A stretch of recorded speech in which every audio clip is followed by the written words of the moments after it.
A professor, a student, and a relationship that crossed a line most people believe should never be crossed.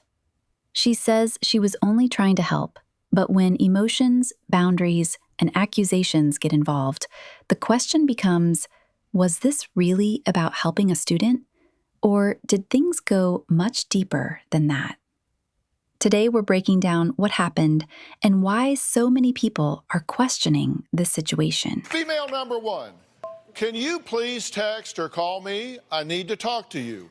Can we meet or talk or text?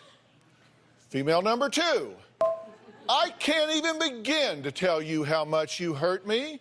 You stomped all over my heart.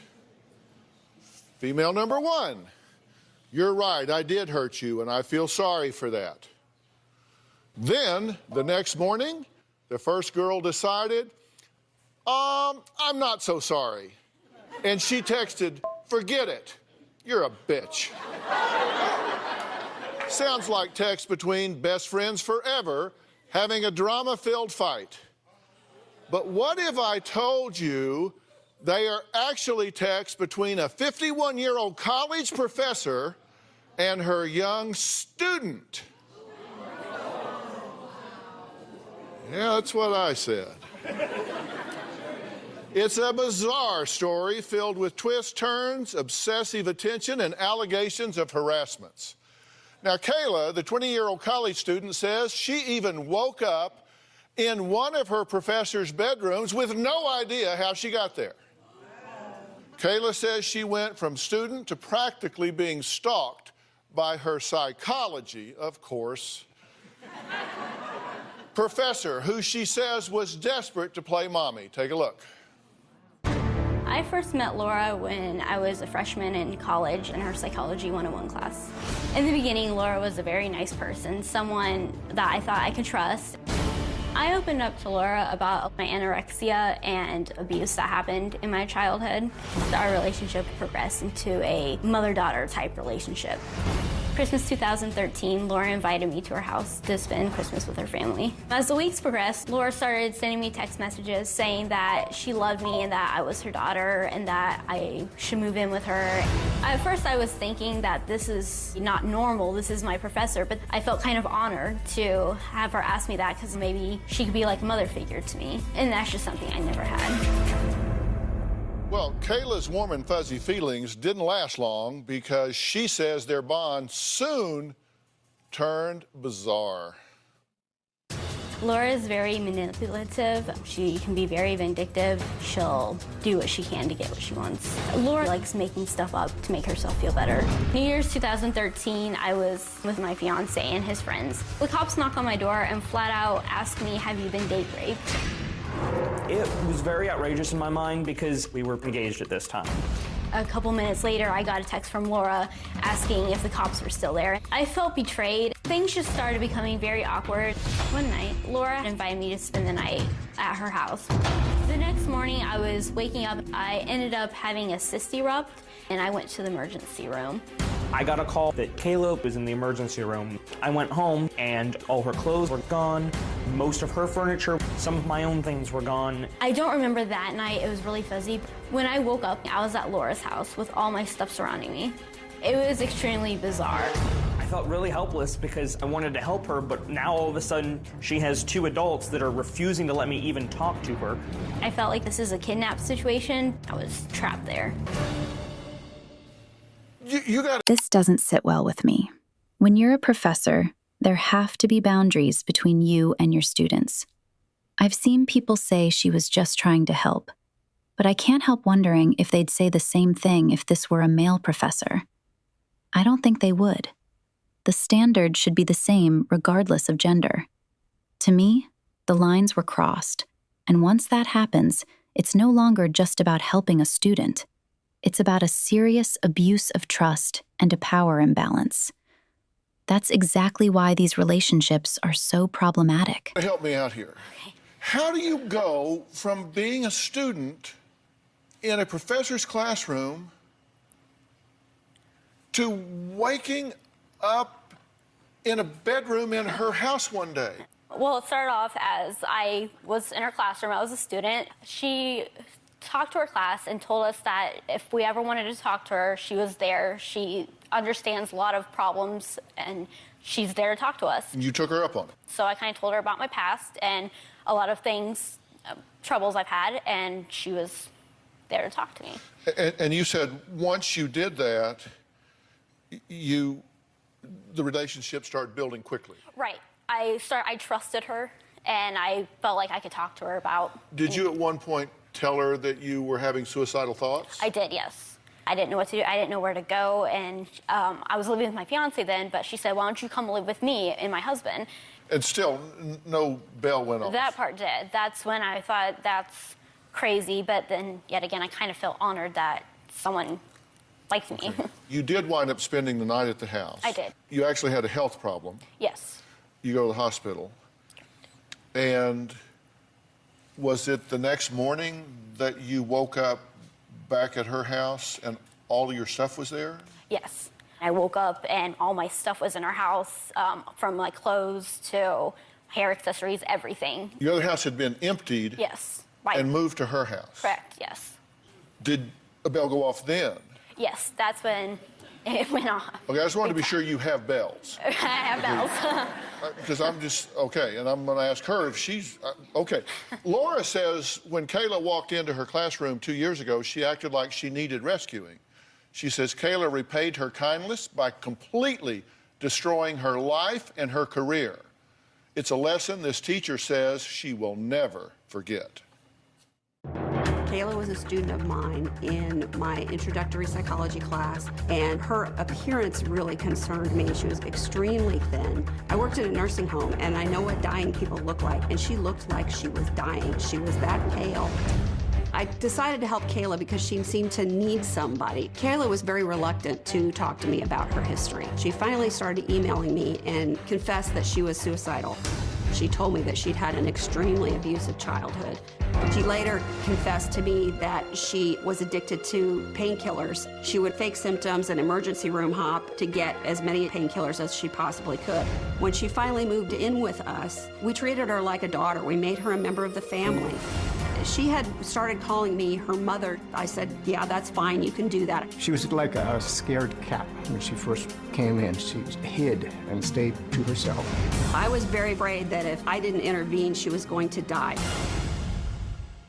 Okay. I don't know, but I can't shake the feeling that this professor had motives beyond simply helping her student. A mentor's job is to support a student while maintaining professional boundaries. When those boundaries start to blur, it naturally raises questions about intent. I'm not saying I know exactly what was going through her mind, but based on what we've seen, it doesn't come across as a relationship that stayed within appropriate professional limits. That's what makes this situation so uncomfortable for me. Laura, there's an old saying that no good deed goes unpunished. And you think you're a walking, talking example of that, right? Exactly, exactly. I've taken in teenagers with difficulties before, and I'd always had good outcomes before. So when Kayla came along, it was just another person to help, another young person to help. All right, so you're in class, and you say to you're a developmental psychologist, right? And general psychology, and Kayla was in my general psychology class. But you're trained as a developmental psychologist. Correct. You're not a therapist? No. Okay, but you said when you met her, when she came to your class, you said she looked forlorn. You said she looked sad, like a waif. Yes, she did. She looked very ill. She looked terrified. She looked depressed. She just looked like she was really, really in a lot of trouble. And your read was apparently right, because sure enough, she came up after class at one point and said, hey, can we talk? And you said she told you that she had been abused in her life. Yes. And had been hurt, and you wanted to help her. Yes. Kayla's fiance and now husband, Kayla told me, and I believed everything she told me. I really did. Kayla told me that he was beating her, that he had stolen $6,000 from her. She told me that he broke her wrist. She told me that he raped her regularly. Did you tell her all these things? No. Yes, she did. No. Did you tell her that you were being raped and beaten and... Absolutely not. I don't know how much of it's true, and I don't know if any of the things she's told me were true. Okay. Well, so you're thinking plot thickens? You have no idea. Next, Laura says Kayla told her she was terrified her boyfriend would kill her, and that's why she allowed her to move in to her house. She didn't just spend the night, she moved in. Well, we're going to talk to this then fiance, now husband, and find out what he has to say about the abuse allegations being made against him. And we're going to drill down on this and find out what's going on. We'll be right back. College professor Laura claims that when she moved her then student Kayla into her home, she was just trying to help her. But Kayla says her former teacher is not a helper, she's just twisted. Laura is adamant that Kayla told her she was being abused by her then boyfriend and needed rescuing. Take a look. Kayla told me several times that she feared for her life. Jacob was beating her up. He was locking her out of her house at night in the middle of the wintertime. She tried hiding in her car so she could at least seek a little shelter there, but then he started taking her car keys, and so she had to spend the nights outside. I never physically touched Kayla in any way, shape, or form. Kayla told me that Jacob raped her regularly. Jacob had found out that she was pregnant, and he beat her. This was one of the reasons why she wanted to kill herself. She was telling people that I caused a miscarriage by kicking Kayla in the stomach when she was pregnant, but Kayla was never pregnant to begin with. After Kayla decided to move back in with her boyfriend, I was pretty upset with her. I told her that it was a bad idea and that things would just go back to the way they were. Within a week and a half, she said she needed to get high because she couldn't deal with what was going on in her life. Okay, Jacob, thank you for joining us. It's good to meet you. Now, have you ever met Laura before today? I have never met Laura before today. Never? This is the first time I've ever met her in person. He always wanted to meet me, but I never wanted to meet him because that would be condoning the fact that he was abusing her.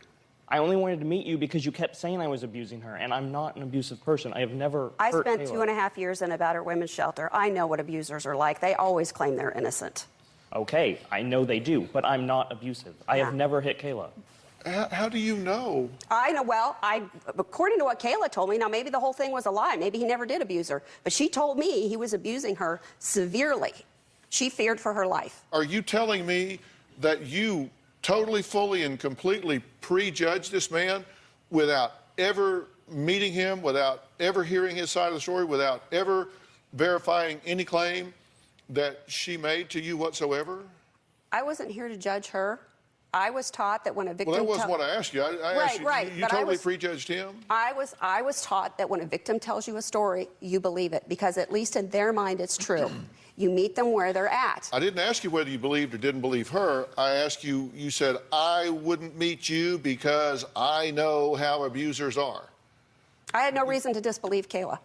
But you had no information about him whatsoever. Except for what she told me, and based on what she told me, I immediately disliked him. I wanted nothing to do with him. I told you he's not abusing me, and you said, oh, I know he's abusing you. He did it. I'm like, Laura, just meet him. You told He's me not repeatedly he was abusing you. No, I never said that. You Kayla, said, so much of what you said today is a lie. Then why would you not doubt everything she said? Because Do at the you time, cherry pick what she to believe and what she doesn't? I believed I didn't believe. I thought all of this was true until the whole thing blew up in my face. Well, now all of a sudden I'm questioning but should everything. we believe everything she says? No, we shouldn't believe any of it because everything she said today is a lie. Well, should you not be apologizing to him? I mean, I'm just asking you. I mean, is you're saying she burned you to the ground. Did she maybe not burn him down with you? You've got a really good point. Thank Jacob, you. if Kayla was lying about you, I really apologize. But she told me that you were abusing her severely. And I don't believe that. I don't believe her either. One thing that stood out to me was the wording. To me, it sounded like a very emphatic description, and I tend to be cautious when I hear statements that immediately emphasize the most extreme version of events before I've seen any supporting evidence. That doesn't mean it isn't true. It just means I don't think the claim should be accepted at face value. Allegations this serious deserve evidence, not assumptions. There were some independent checks here because you called for a welfare check. And over the course of their relationship, Laura called the police several times to check on Kayla's well-being. And here's one of those, quote, I was dispatched to, we blanked out the address, in reference to a check well-being. I knocked on the door and was unable to make contact with anyone at the residence. I contacted the complainant, Laura, who stated Kayla told her she was having fights with her boyfriend and was concerned for Kayla's well-being. Contacted Walmart and spoke with a customer service representative who stated Kayla was standing in the store and did not appear to have any problems. So there was a welfare check done. As it turns out, she was not in distress. There was nothing going on. So there was an independent investigator that told you that she was in fact fine, despite the fact that you had been given information to the contrary. They never called me back. Again, I had no reason to disbelieve Kayla, so I just asked the police to make a well-being check on her. I believe they did call me. This happened multiple times, so I don't remember individual details. And you never followed up to find out what the result of the well-being check was? Well, they usually called me, and perhaps they did that time, but I never would have made the phone call in the first place if I didn't think she was a danger.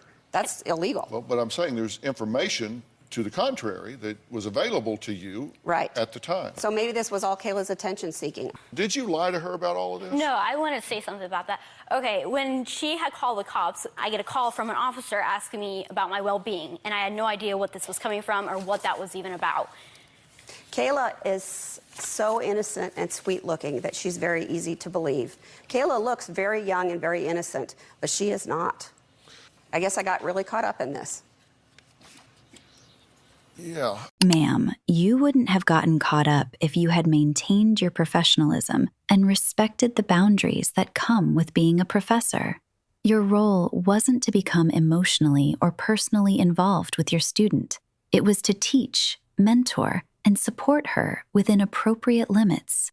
The moment those boundaries were crossed, this situation was almost inevitable. That's exactly why professional boundaries exist.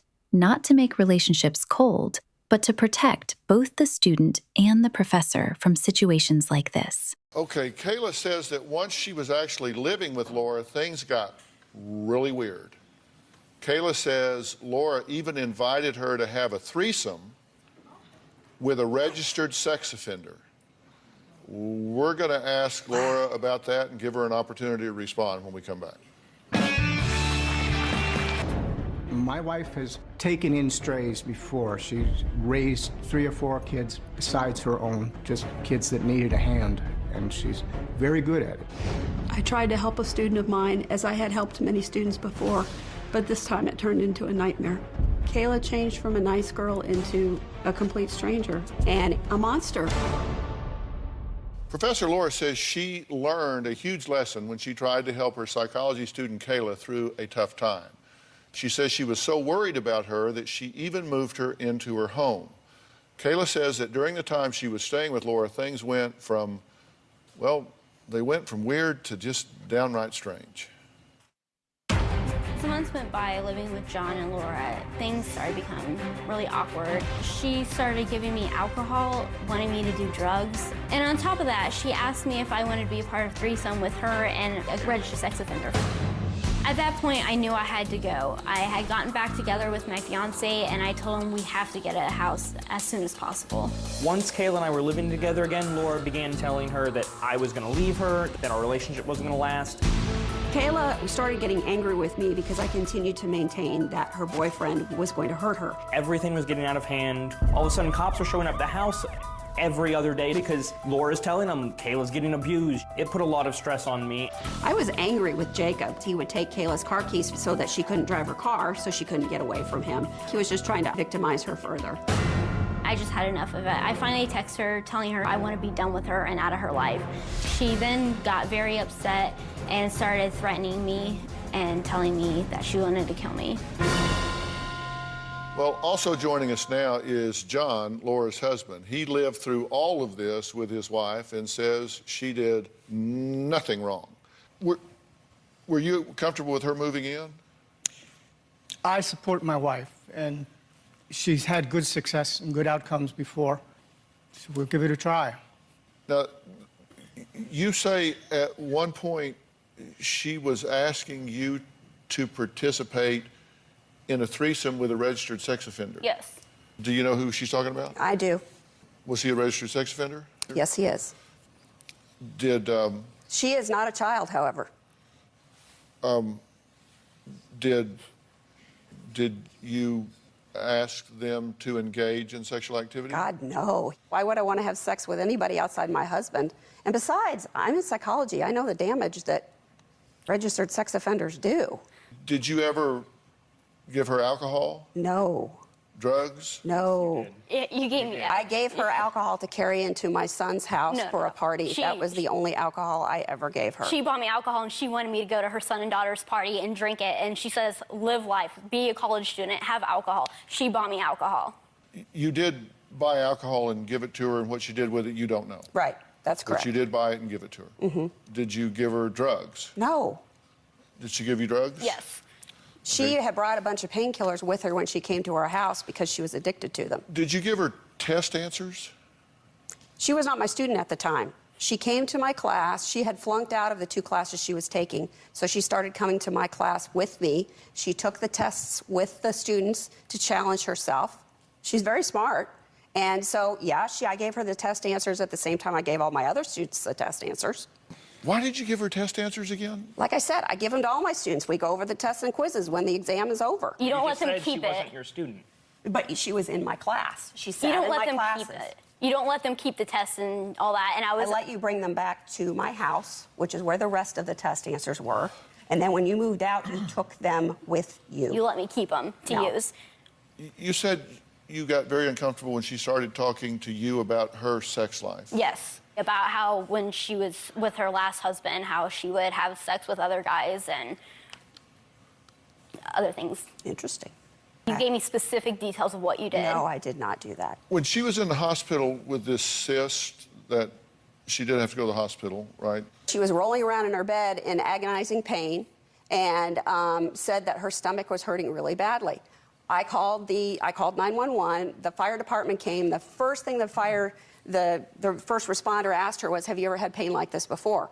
And she said yes. And all of a sudden, his complete demeanor changed. And he started treating her like he didn't take her seriously. I didn't understand it at the time, but his thinking was, oh, she's just taking the pain so she can get painkillers. And that is indeed what happened. We went to the hospital, and she had some shots of morphine and had a prescription for a bunch of painkillers. She later told me that she was addicted to painkillers. Okay, but was it at that time that you told us that your son and some friends went to her house? With her. She came with us. And in 30 minutes, moved everything out of her house and into your house? She was with us the entire time, yes. You also said she just had 3 doses of morphine. She was not able to be coherent. Okay, so if Okay, but she wasn't coherent, then why the next morning didn't she call you and say, hey, come get me? She did call me to come get her. No, she didn't. We Okay, weren't wait a minute, keeping her I'm just prisoner. saying, but did you go move everything out in 30 minutes and Yeah, move her there into was your about house? 10 of us, and we thought her life was in danger because of the abusive boyfriend, fiance, whatever the heck he is, and so we got her out of the house. Do you remember any of this happening? I remember bits and parts of that day, but I don't remember that much. That's why I can't say much about it. Okay, Kayla reported Laura to the police saying she was sending her terroristic text. At the time, Laura said she had no idea what Kayla was talking about. So who's telling the truth about that? We're going to talk about all that when we come back. Listen, I'm just going to say it. This doesn't look like a simple, I was just trying to help situation to me. Ma'am, you are a professor, not a relationship counselor trying to rescue your student from her fiancé. There were boundaries there for a reason. And when those boundaries started disappearing, I have to question what the real intentions were. Because if the goal was truly just to help, why did it become this emotionally involved? And when things didn't go the way you wanted, suddenly the fiancé is the problem? That's where I start raising my eyebrows. Again, I don't know what was in her heart, but from the outside looking in, it feels like this went way beyond being a supportive professor, and that's exactly why professionals have boundaries. Professor Laura says her relationship with student Kayla went sour after Kayla moved out of her house and back in with her then fiancé, Jacob. Now, things got so bad between the two that Kayla reported Laura to the police, alleging that she was making death threats via text. Now, here are 2 of those texts. Now, the text date is unknown. Kayla, Jacob went to work and is gone till 11. Could you come today alone so we can talk? Laura, by the way, don't mess with me. I already called the school and cops, you know, just so they won't take you seriously. I will get you kicked out of college, and you want to be a cop? Not now. I'm going to ruin your life. Also, John will be paying you a little visit. R.I.P. Laura, okay, little bitch, you want your stuff back? Well, 1, you're not. 2, if you do, John will be over to give it to you. Don't be messing with us. He was in the military and has a handgun with him. He will use it on you. I gave you those test answers for you to use to pass my class. If you don't use them, that's your problem. Give it back to me before I get caught. Please delete this text before I kill you. If you give this to the cops, I will kill you. No more drama. I don't want to deal with your abuse anymore. Never contact me again. Laura, I told you, little bitch, not to contact the cops. You disobeyed me. I don't want anything to do with you, but I'm going to teach you a lesson not to mess with me or my family. Sleep with one eye open, because my family and I are coming after you now. I promise you, we will end your life. These messages you got threatening your life. Yes. Did you send those messages? I never sent a message like that. Okay, they Came from your phone.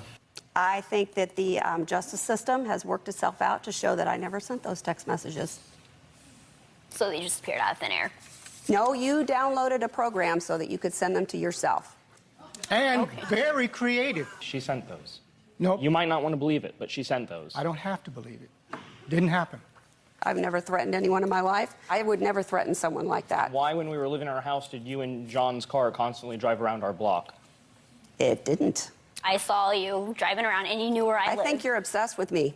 Okay, well, when you went to the police with this, you were initially charged harassment via by electronic means. communications Yeah, or something like that. electronic Yes. communications, right? Potentially a felony because of the nature of the threats. Right, because they were death threats. Those charges were eventually dropped. Yes, that is correct. Why? Because I never sent them. The court subpoenaed both my phone records and her phone records, and although there was records of many text messages back and forth between the two of us, those text messages did not exist on my phone. It turns out, when I didn't know this, but when I was first accused, I had a friend of mine do some research, and it turns out that there are cell phone apps that you can download where you can send fake text messages to other people. Well, this is one of those that there's not a record for being sent.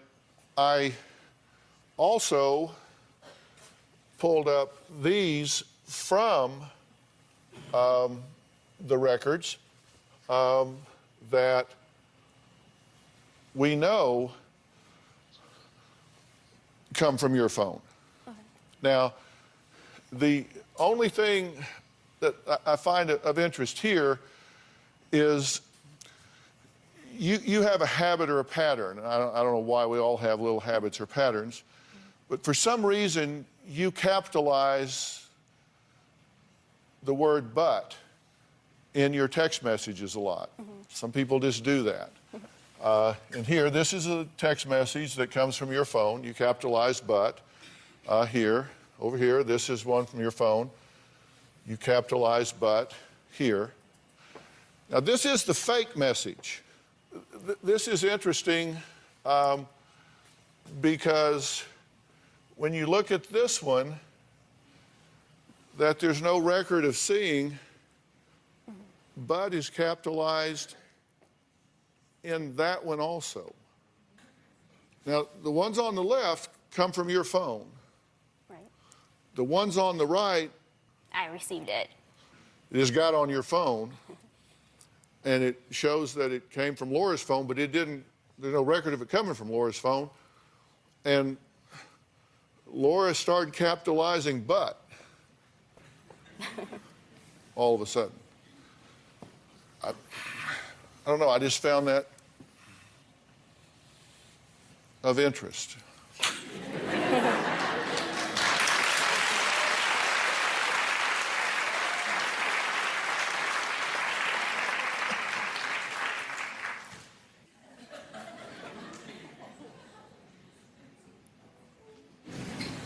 mean, I did receive it. I was literally in the room with him, and it dinged, and it came across the thing.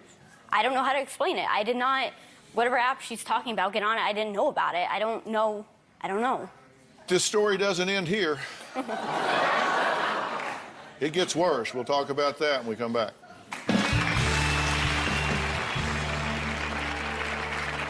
My eye out, she said, I'm going to take your job, I'm going to ruin your career. I kind of felt like I was living in a Lifetime movie, that this was all just movie drama. At this point, it had become extremely serious. I went to the police station. I had also went to the school and showed them the threatening messages that Laura had given me. Sometime in the middle of all of this police stuff, I contacted the school and expressed my concerns. They said, bring your phone with you so we can take pictures of those text messages. And then they said, well, now here's the text messages that she says you sent. I saw these text messages calling her these horrible names and threatening to kill her. I was completely speechless. And a week later, I got a letter saying I've been fired from my job. I lost my income. I lost my career. I do believe that Laura is in denial of everything. If it's her fault, it's not her fault. She has to play victim with everything. I have to disagree with her going to the school at that point. You already went to the police, which is the appropriate place to handle threats. So why go to the school as well? If the concern was truly about reporting inappropriate behavior, then that conversation should have happened the moment those professional boundaries were being crossed, like when a professor was inviting her to her home and becoming personally involved. To me, reporting it to the school after everything fell apart feels less like protecting herself and more like retaliation. It feels like once the relationship or connection didn't go the way she wanted, now the institution gets involved. Again, that's just how it looks from the outside, but the timing definitely raises questions. Did you get her fired? Yes, she did get fired. And have you texted her recently? Yes, I have. About a week ago? Around a week ago, yes. Well, here's that exchange. Kayla kind of ended up saying, don't worry, I'm blocking you today. By the way, you need to stop getting your ex-students involved with your petty, dramatic life. No one feels sorry for you. You ruined a semester of my life, and I hate you for that. You deserve to get fired, and your replacement is so much better. You deserve to rot in jail. You're a piece of crap. Now you can go cry to your family about this and tell them how you're the victim. You poor old 52-year-old bat, stay out of my life. Why did you send her that? I had sent her that out of frustration. There was text, she sent me text back, and after all that she's done, I just got so frustrated and... Yeah. Laura, you responded and said, keep it up, Kayla, it just gives me more ammunition. Kayla, for what? I'm not threatening you. You're a sick person, very mentally sick. I already got you fired and exposed, not because I wanted to, but because you did bad things. Laura, like I said 6 months ago, never text me again. Kayla, you don't have the balls to say what you need to say to my face. You got fired because of what you did was illegal and wrong. My God, do you people ever quit? I told her never to text me again. Why are you responding to her? You said... You're right. You started out saying, boy, did I learn a lesson. Yes, I should not have responded. You are absolutely you shouldn't. right. I should not have. And why... So you texted her, you started out texting her, say, I'm sorry all of this happened. I just felt all the anger come up and just... Well, I hate it when I start to say I'm sorry and it comes out, die. Well, what had happened... No. What had happened was I was texting her, I said, I'm sorry, and after that day I told her, never mind, I don't want anything to do with you. That's when she had texted me back. Something along those lines was good, I didn't want to be part of your life anyways, and that just kind of built up my anger and... Let's take a break, and we're going to come back, and I'm going to tell each of these two what I think they each need to do at this point. We'll be right back. Evidently, what Kayla had done was she took some text messages to the police that I had supposedly sent in which I threatened her life. And astonished because I didn't send any death threats like that. But my lawyer made some phone calls and found out that yes, I had been charged with harassment via electronic communication, and because of the nature of the threats, it was potentially a felony. While all of this was going on, a friend of mine did some checking online because none of us knew how this could have happened, and found out that you could download an app in which you could send a fake text message. It took me 6 months before I was able to prove with my attorney that the cell phone company had absolutely no record that I had ever sent those messages, nor had she ever received them. That's how I was finally exonerated. Let me say to you, you're very young and you have your whole life ahead of you, and you've had some difficult times in your life along the way, right? And Correct, yeah. I mean, I also get the feeling that you've met and married a young man here that seems to me to be a pretty upstanding young guy that cares for you a fair amount, and I really hope that, you know, the two of you put this behind you. And if you feel dinged up by it, I'm going to offer you some help with unraveling that and moving forward with it. And you lost your job over this. Yes, I did. And you say it was a passion, and you say you've been vindicated. And By the police anyway, by the court system. yeah, and you were fired specifically for violation of a policy at your school that has a zero tolerance for violence and threats of violence and things like that. That is correct. So you were fired because of these Text messages that I never sent. text messages. And I can tell you, if I was the president of that school and I had proof or at least reasonable doubt that you hadn't sent those, then I would feel compelled to hire you back, and then I would immediately fire you for inappropriate conduct as a college professor because you don't recognize boundaries.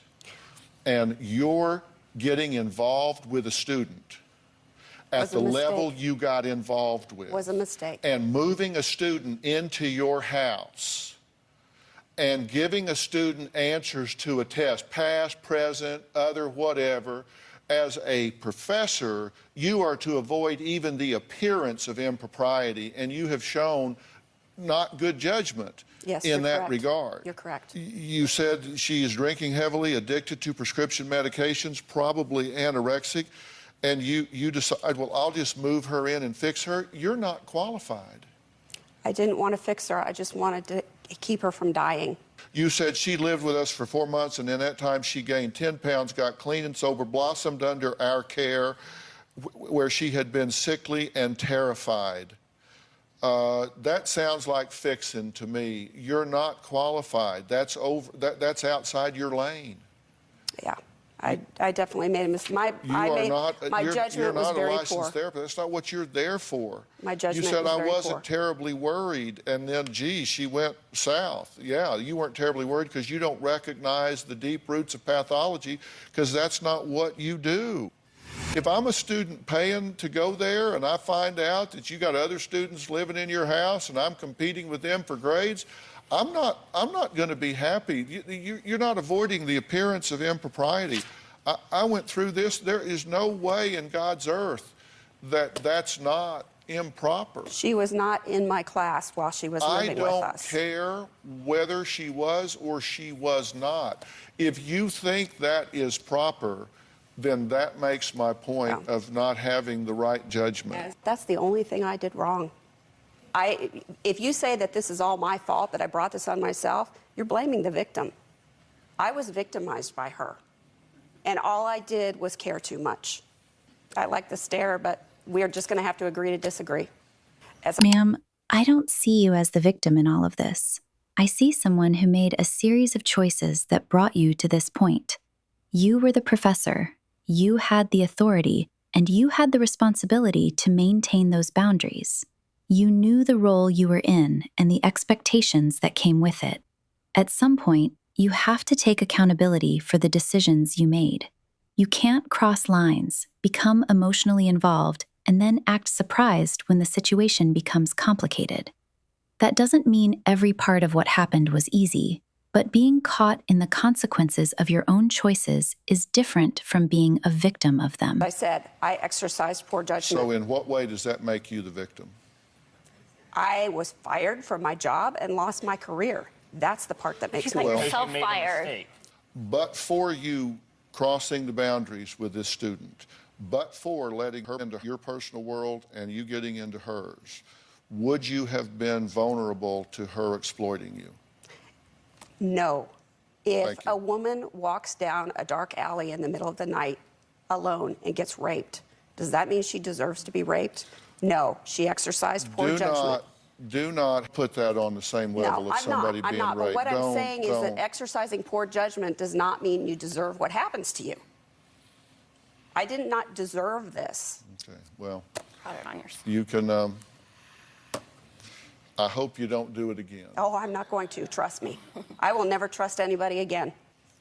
You do have ownership here. Yes. You call it blaming the victim. I call that playing the victim. You got to own this or you won't change it. And is what she's done here, particularly if she faked these messages and all, is that fair? No, absolutely not. Absolutely not. I don't know whether she did or whether she didn't. Both of y'all unplug from each other and move on. This didn't work out for y'all. And if that makes you less likely to help people in the future, my dad used to say, sometimes the good you do does you no good. Yeah, you can say that again. Sometimes the good you do does you no good. We'll see you next time. Thanks for being here.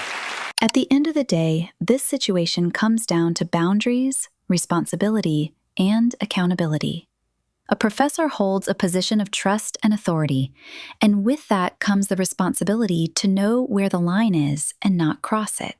Whatever the intentions were, the moment a professional relationship becomes personal, things become complicated, and the consequences can affect everyone involved. For me, the biggest issue isn't just the relationship itself, it's the choices that were made along the way. When you're in a position of power, you have to be extra careful because your decisions carry more weight. You can't ignore the boundaries and then act shocked when the situation falls apart. Now I want to hear from you. Do you think this professor was genuinely trying to help her student? Or do you think the boundaries were crossed from the beginning?